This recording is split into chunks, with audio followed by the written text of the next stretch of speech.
ہر نماز کی آخری رکعت میں کہو گے نا ربنا اغفر لی ولی والدیّ،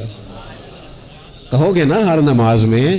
تو کتنا بڑا اجر ملے گا آپ کے والدین کو۔ اور پھر وہ سارا اسلوب کہ پہلے آپ نے قیام کیا، پھر آپ نے رکوع کیا، پھر آپ نے سجدہ کیا، پھر آپ اتحیات میں بیٹھے، پہلے آپ نے اللہ کی بارگاہ کے اندر اس کی عبادت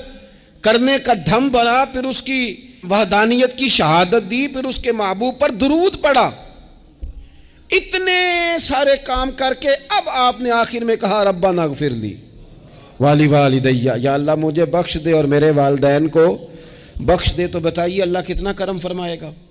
تو اپنے والدین کے لیے ان کے جانے کے بعد بہت ساری چیزیں ہیں، کفن دفن کا بندوبست کیا جائے، جنازے کا اہتمام کیا جائے، لیکن کچھ چیزوں کو نبی پاک علیہ الصلوۃ والسلام نے ذرا توجہ سے ہمیں سمجھایا ہے اور ہماری بار بار توجہ دلائی ہے۔